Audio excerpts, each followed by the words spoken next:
Assalamualaikum warahmatullahi wabarakatuh. Halo semuanya, tutorial olah data kali ini kita akan menganalisis data.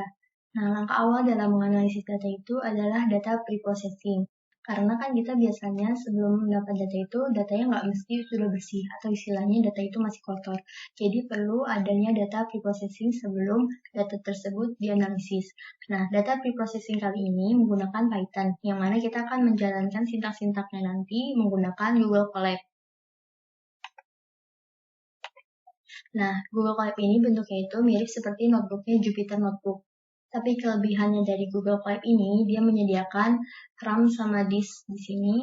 RAM-nya itu sebesar 25 GB, disknya itu sekitar 107 GB. Jadi kalau misalnya yang punya komputer yang speknya tidak begitu tinggi, Google Colab ini menguntungkan gitu. Lalu Google Colab ini bisa terhubung ke Google Drive.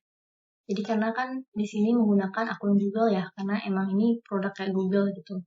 Lalu nanti di sini aku akan menyertakan link di bawah. Kalian bisa akses link tersebut untuk membuka notebook ini. Jadi kalian bisa menyimak sekaligus mempraktekkan. Tapi sebelumnya ketika kalian sudah membuka notebook ini, kalian tinggal klik file di sini, lalu di copy ke drive kalian dengan mengklik ini gitu. Nah, oke lanjut.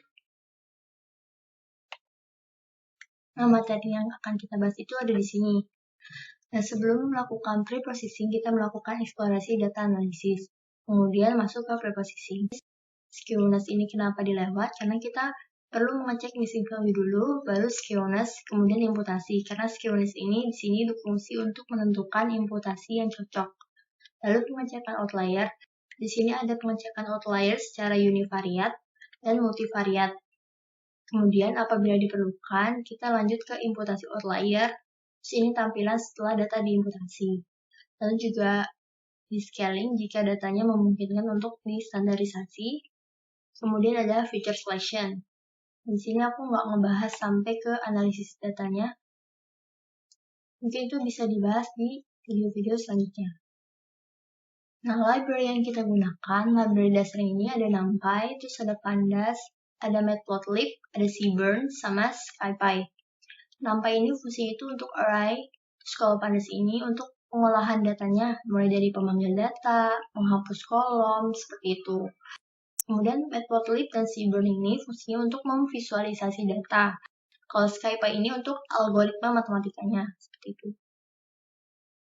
Lalu dataset yang kita gunakan adalah dataset Pima India Diabetes yang bisa kalian dapat di Kaggle. Jadi kalian kalau misalnya mau ngikutin, perlu download dulu datanya di Kaggle, cari aja Pima Indian, terus download.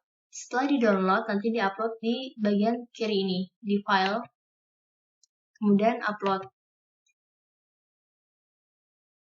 Lalu cari dataset yang sudah kalian download, kemudian open. Karena di sini aku akan menjelaskan berdasarkan sintak dan outputnya aja, jadi aku nggak nge-upload file ya. Mungkin kalian mau nge-upload, tinggal upload aja. Nanti akan masuk ke sini filenya.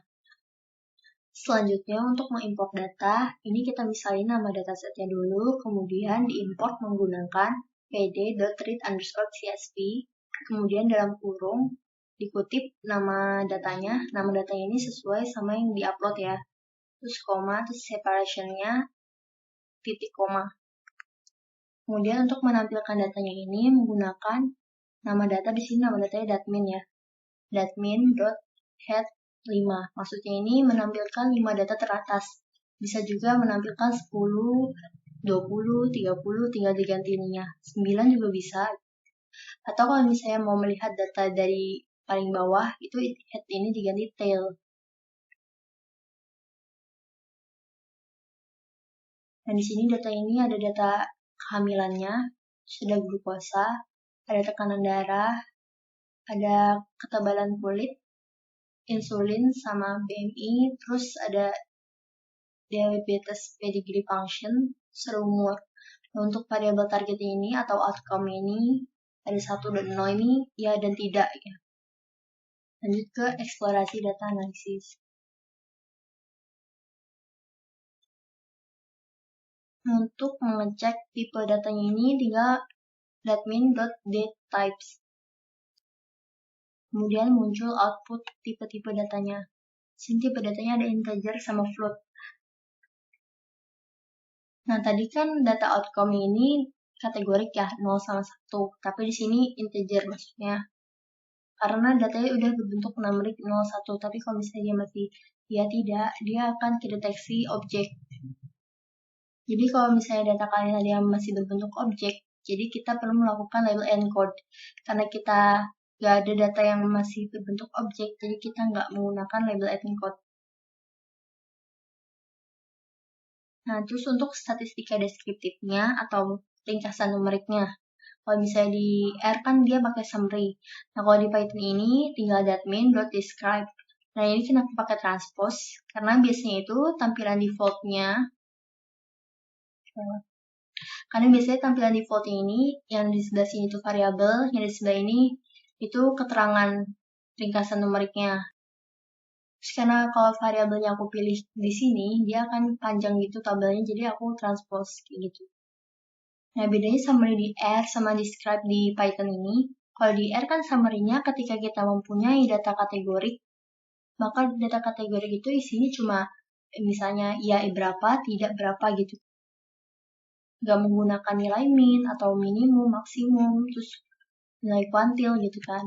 Nah, kalau di Python ini, describe ini, ketika kita manggil seluruh datanya, maka data yang kategoriknya juga nih, yang outcome, akan dicek rata-ratanya, seperti itu.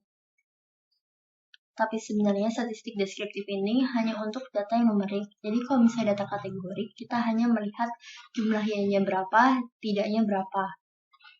Bisa kita bentuk plot seperti ini. Ini kan kelihatan yang 0 ini segini, yang 1 ini segini. Tuh. Di sini kita menggunakan library SNS untuk plot hitungannya, count plot. Terus untuk menampilkan ini, library-nya pakai matplotlib. Tampilannya seperti ini.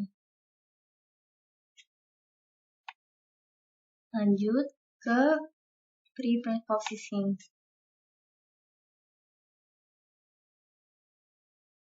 Nah, untuk missing value ini, nggak mesti datanya itu bentuknya NA atau datanya strip atau datanya kosong. Gitu. Bisa aja datanya itu merupakan nilai-nilai yang tidak wajar. Contohnya ini kayak nilai 0. Misalnya nilai 0 di glukosa kan nggak mungkin kan glukosa seseorang itu bernilai 0 gitu. Atau tekanan darah nilainya 0 gitu juga kan nggak mungkin. Maka di sini kita nggak replace yang nilai-nilai nggak wajar, salah satunya adalah 0 sebagai missing value dengan sintak ini. Nah, kemudian kita menampilkan data yang sudah di-replace missing value-nya.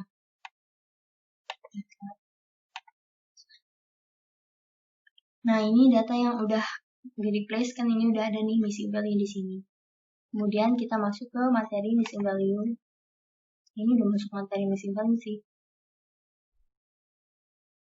Nah, untuk pengecekan missing value ini, di sini menggunakan sintak ini. Jadi ini sintak total, di mana kita mau ngeliat nih tiap-tiap variabel itu total missing value-nya ada berapa. Tuh. Ini kan di dataset .min, terus yang missing value-nya itu jumlahnya ada berapa. Terus di print. Nah, ini kan kelihatan. Insulin ini jadinya ada missing value sebanyak 374. Terus ketebalan kulit ada 227. Dan ada 5 variabel yang memiliki missing value. Nah, di sini aku kasih keterangan, sebelum melakukan imputasi pada nilai missing, dicek terlebih dahulu skewness-nya. Tuh. Kita masuk ke skewness. Nah, lalu kita misalkan, ini .atr ini maksudnya atribut-atribut yang memiliki missing value. Kita misalkan dulu. Setelah itu tinggal panggil .min, kurung siku, .atr. Yang mana kita akan mengecek skewness dari data-data yang memiliki missing value-nya saja. Lalu, di sini kan hasil skewness-nya sebesar ini. Nah, jadi skewness ini ada dua pendapat. Yang pertama, skewness ini dikatakan normal ketika nilainya antara min 1 sampai 1. Nah, untuk yang pendapat kedua itu batasnya antara min 2 sampai 2 gitu. Kalau misalnya skewness itu normal, berarti dia imputasinya nanti menggunakan min. Tapi kalau misalnya dia masuknya nggak normal, dia imputasinya menggunakan median. Nah, dari kelima variabel ini, kan insulin itu nilainya 2 komaan ya. Jadi dia masuknya imputasi menggunakan median, sedangkan yang lainnya menggunakan min. Lalu dalam imputasi itu ada yang dikenal imputasi berdasarkan kelas atau nanti disebutnya kelas min atau kelas median, juga kelas modus. Oh ya, dalam imputasi kalau misalnya data kita numerik, itu imputasinya menggunakan min atau median. Tapi kalau misalnya data kita kategorik, itu imputasinya menggunakan modus. Jadi untuk menentukan apakah kita perlu menggunakan imputasi berdasarkan kelas, kita bagi menjadi 2 kelas. Kelas pertama ini berdasarkan data target yang nilainya 0, dan kelas kedua berdasarkan data target yang nilainya 1. Lalu kalau berdasarkan kelas, kan ini kelas pertama ini, dilihat insulin juga kan yang imputasinya median karena dia lebih dari 2. Nah, kalau kelas yang kedua ini, kalau misalnya kita pakai batas dari min 1 sampai 1, ketebalan kulit, insulin, dan BMI ini imputasinya median, sedangkan glukosa dan tekanan darah ini dia imputasinya min. Selanjutnya kita lihat standar deviasinya. Kita describe dua-dua kelas ini ya. Nah, yang atas ini describe dari kelas yang pertama, ini yang kelas yang kedua. Nah, bisa kita lihat untuk atribut glukosa ini, standar deviasinya itu kan 24, sekian sama 29, sekian.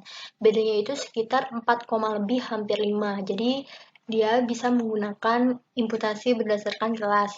Lalu kalau misalnya tekanan darah ini kan standar deviasinya sama-sama 12, ini juga 12, Jadi karena dia nilainya itu tidak begitu jauh, maka tidak perlu menggunakan imputasi kelas. Lalu untuk ketebalan kulit ini, dia kan nilainya itu sama-sama 10, sekian. Maka dia juga tidak perlu menggunakan imputasi kelas. Nah, kalau insulin ini, dia nilai yang kelas pertama ini sekitar 102, sekian, dan untuk kelas kedua ini sekitar 132, sekian. Jadi beda itu 30, lebih gitu. Maka dari itu, untuk atribut insulin digunakan imputasi berdasarkan kelas, karena bedanya cukup jauh. Lalu untuk atribut BMI ini, dia juga sama-sama 6, sekian, makanya dia nggak perlu menggunakan imputasi kelas. Jadi kita sudah mendapat kesimpulan untuk imputasi. Untuk yang glukosa ini kita menggunakan kelas min, untuk tekanan darah menggunakan min saja. Lalu ketebalan kulit menggunakan imputasi min, insulin menggunakan imputasi kelas median, dan BMI menggunakan imputasi min juga. Nah, langsung aja kita masuk ke imputasinya.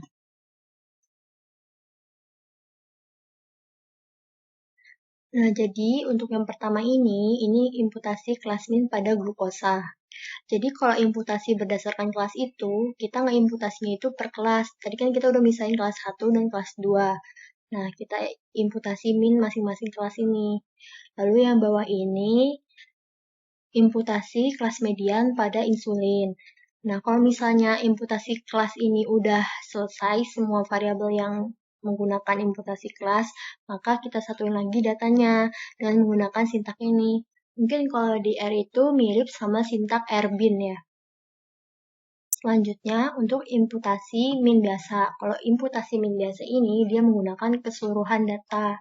Jadi kan tadi kita udah nyatuin lagi nih, data kelas 1 sama kelas 2. Jadi kan udah jadi data keseluruhan lagi. Nah, itu baru di imputasi min atau imputasi median biasa. Atau bahkan modus kalau misalnya datanya kategorik. Nah, selanjutnya kalau udah, kita bisa ngecek lagi missing value-nya. Siapa tahu kan ada yang belum keimputasi kan. Maka ketika kita cek, ini kan udah bernilai 0 semua, maka sudah tidak terdapat missing value dalam data. Lalu kita masuk ke outlier. Jadi sebelum kita masuk ke univariat dan multivariat, di sini kita menggunakan grafik box plot untuk melihat outlier.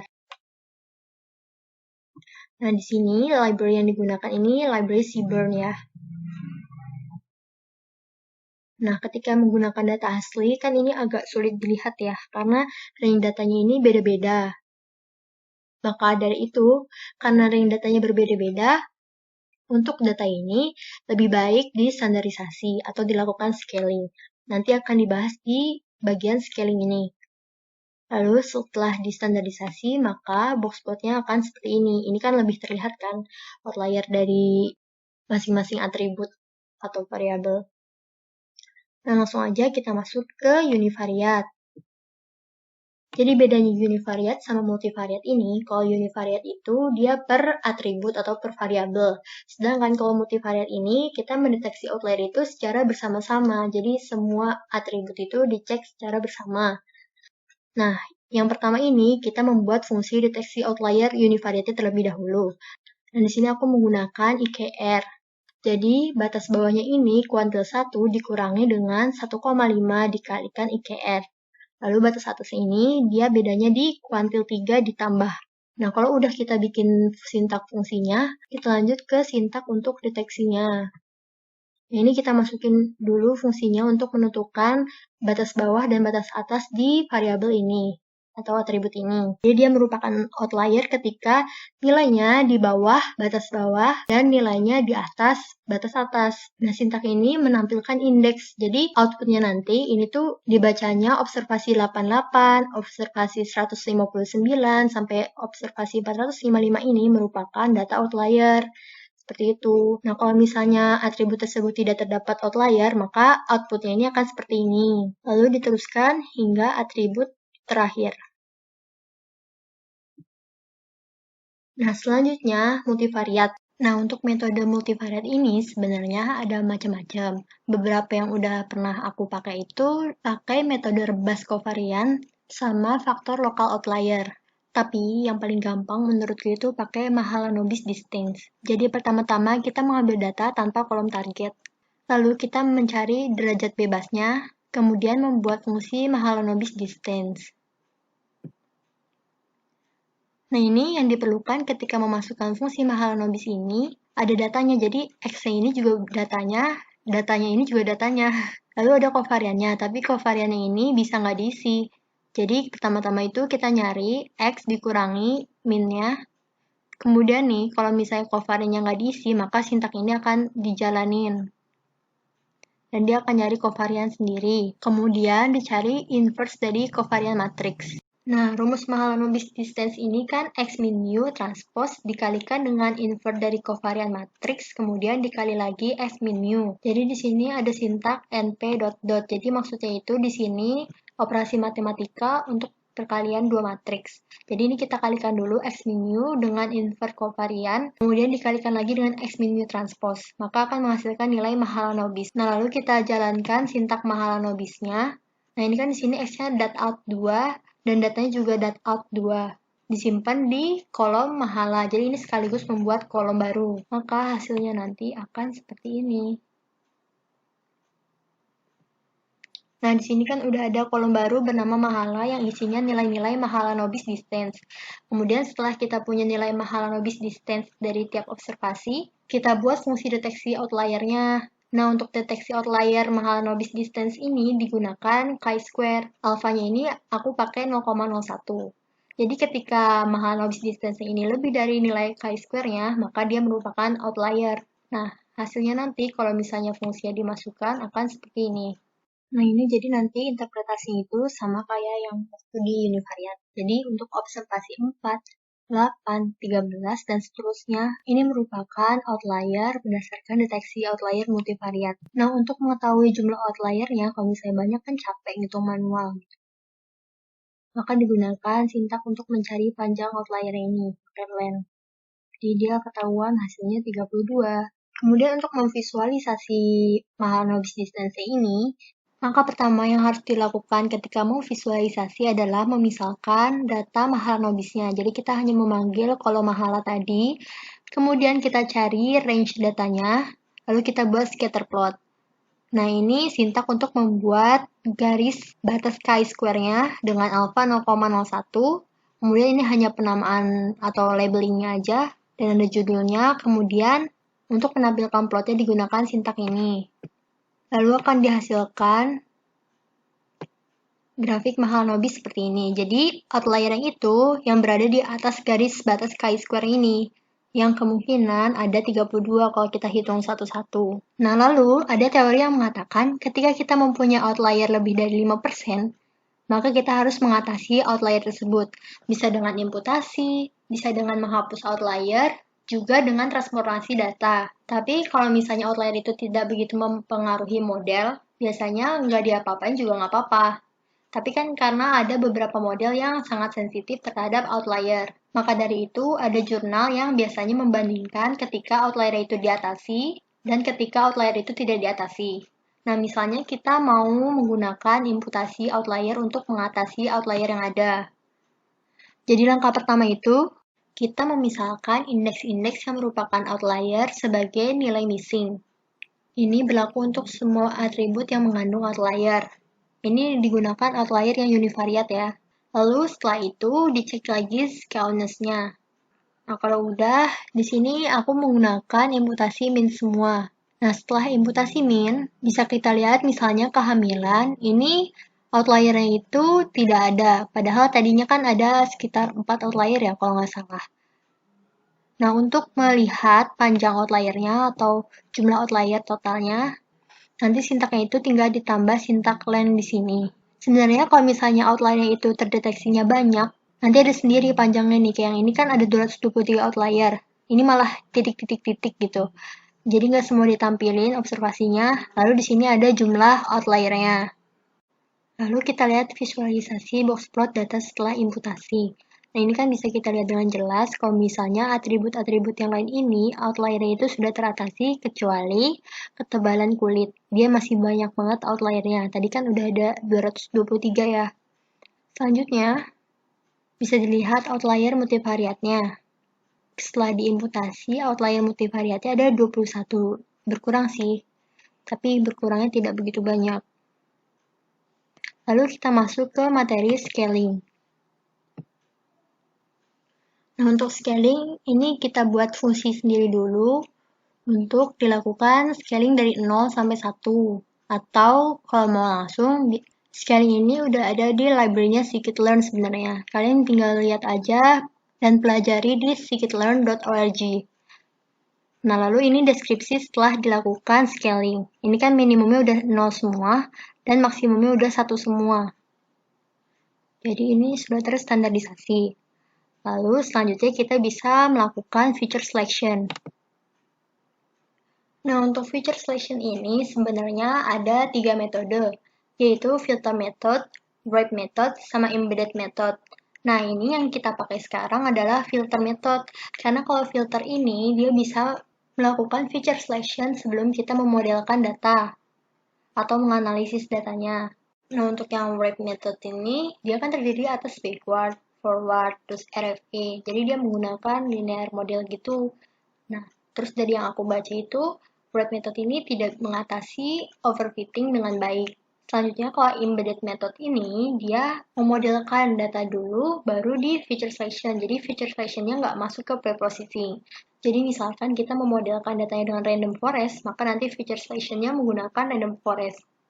Kayak gitu. Jadi untuk di preprocessing, kita gunakan filter method. Nah, panduannya ini dapat kita lihat di sini. Nah, data kita kan input variabelnya itu numeric, terus outputnya itu kategorik. Maka kita bisa menggunakan metode ANOVA dengan melihat nilai F terbaik sama menggunakan korelasi Kendall. Kalau misalnya data kalian kategorik, terus outputnya kategorik, bisa kalian menggunakan ini gitu. Tinggal diikuti alurnya.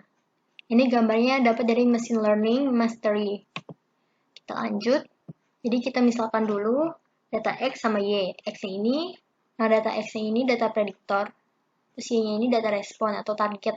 Nah, lalu kita menggunakan library scikit-learn untuk F klasifikasi. Ini F klasifikasi ini metode ANOVA ya. Aku pakai K sama dengan 4, jadi kita akan memilih 4 atribut terbaik. Nanti outputnya itu berupa array dari data. Nah, nanti outputnya akan seperti ini. Yang akan kita lihat ini 4 angka pertama atau data pertama. Jadi kita samain atribut yang data pertamanya nilainya ini itu atribut apa gitu. Yang nilainya ini itu atribut apa. Maka itu adalah atribut terbaik. Memang agak ribet sih, jadi kita harus bolak-balik melihat data di array sama data di data aslinya atau data di kolom. Maka dari itu kita coba dengan korelasi Kendall. Ini sebenarnya nggak harus import lagi karena kan di atas kita udah nggak import library-nya. Di sini kita cari korelasinya dulu dengan metode Kendall, karena defaultnya ini biasanya person. Lalu kita lihat pakai grafik heat map. Nah, yang dilihat itu nantinya korelasi antara variabel X dengan Y-nya. Yang terbesar kan ada insulin, berarti insulin ini masuk, terus glukosa, lalu BMI, dan age atau umur. Nah, hasilnya ini sama dengan hasil dari ANOVA. Kalau misalnya kita ngelihat tadi dari array dibandingkan dengan data di kolom. Hasilnya itu sama, 4 atributnya itu ya yang tadi, gitu. Jadi nanti ketika kita menganalisis, kita hanya menggunakan 4 atribut tersebut, yaitu atribut insulin, glukosa, BMI, dan umur atau usia. Nah, gitu deh preposition yang kita bahas hari ini. Kalau misalnya ada kritik dan saran, kalian bisa mengutarakannya di komentar atau di DM atau via personal message. Dan mohon maaf bila ada salah kata atau salah dalam penyampaian. Wassalamualaikum warahmatullahi wabarakatuh. Sampai jumpa di tutorial data berikutnya.